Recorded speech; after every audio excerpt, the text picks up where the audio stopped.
Hi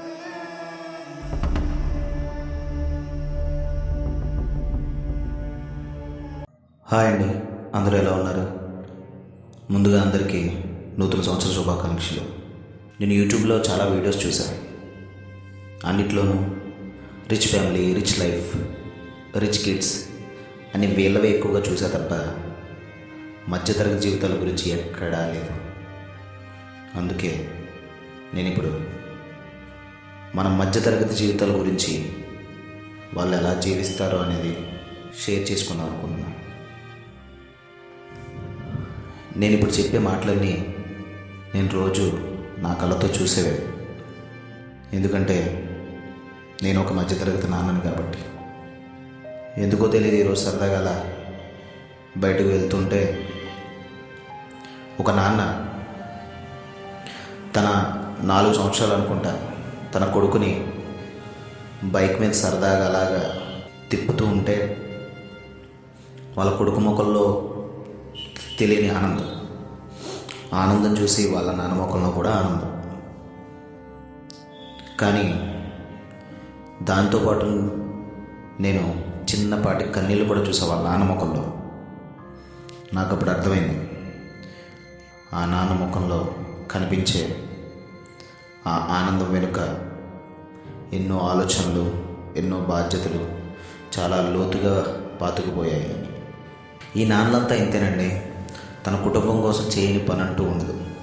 ఒక రైతుగా కావచ్చు, డ్రైవర్ కావచ్చు, ఇలా సిమెంట్ పని, plumber, electrician, carpenter, barber, painting కావచ్చు, ప్రైవేట్ స్కూల్లో టీచర్గా కావచ్చు, ఆఖరికి రోజువారీ కూలి పని కావచ్చు. ఉదయం 8 గంటల నుంచి రాత్రి 8 గంటల వరకు కష్టపడి పనిచేస్తే ఆఖరికి వచ్చేది రోజుకి 300 లేక 400, అంటే నెలకి 4 లేక 12,000. ఇలా చాలని జీతంతో నెలంతా గడపాలి తన కుటుంబాన్ని. బయటకు వెళ్తే 1000 రూపాయలు 10 రూపాయల ఖర్చు అయిపోతున్నాయి ఈ రోజుల్లో. లేదా పిల్లలకి ఏదైనా జలుబు, దగ్గు, జ్వరం ఇలాంటి ఏదైనా వస్తే మందులకే 500 అయిపోతున్నాయి ఈ రోజుల్లో.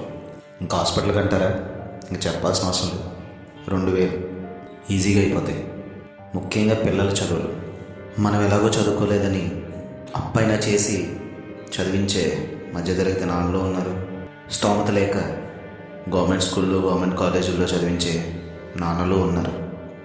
నేను ఎవరిని తక్కువగా చెప్పట్లేదు, బట్ ఇద్దరు మధ్యతరగతి వాళ్ళే. దాంతోపాటు ఇంట్లో కూరగాయలకి, కిరాణా సరుకులకి, పాలకి, ఇంటద్దెకి, అప్పుడప్పుడు ఫ్యామిలీతో బయటకు వెళ్తే అయ్యే ఖర్చులు, ఇలాంటి ఎన్నో బరువు బాధ్యతలు ఎన్నో ఉన్నా సరే ఇవేమీ ఇంట్లో వాళ్ళకి తెలియకుండా తన కుటుంబం కోసం తన అవసరాలను కూడా వదులుకుంటూ తన కుటుంబానికి ఏ లోటు రాకుండా చూసుకోవడమే నాకు తెలిసి ఈ మధ్యతరగతి నాన్నల లక్ష్యం అనుకుంటా కదండి, ఇది నిజం. ఒక్కసారి మీ నాన్నని అడిగి చూడండి, నాన్నను మేమవుతాం అనుకున్నావు అని. వాళ్ళ నోట్లోంచేది మీకు ఏ లోటు లేకుండా చూసుకునే మంచి నాన్న అయితే చాలు నాన్న అంటారు. అది నాన్న అంటే. కాబట్టి తన పిల్లల ముఖంలో నవ్వు చూసి తనకున్న అన్ని బాధలు మర్చిపోయే మధ్యతరగతి నాన్న అందరికీ ఈ వీడియో అందుకు అంకితం. ఎందుకంటే నేను ఒక మధ్యతరగతి నాన్నని కాబట్టి. ఈ వీడియో చూసింది ఒక మధ్యతరగతి నాన్న అయితే నేను చెప్పేదంతా నిజమా అబద్ధమా అనేది కింద కామెంట్లో చెప్పండి. ఒకవేళ మీ నాన్న కూడా మధ్యతరగతి నాన్న అయితే కనుక నేను ఇచ్చే చిన్న సజెషన్ ఏంటంటే, అట్లీస్ట్ 1 వీక్లో అయినా, ఒక వారంలో మీ నాన్నతో ఒక 1 అవర్ గడపండి.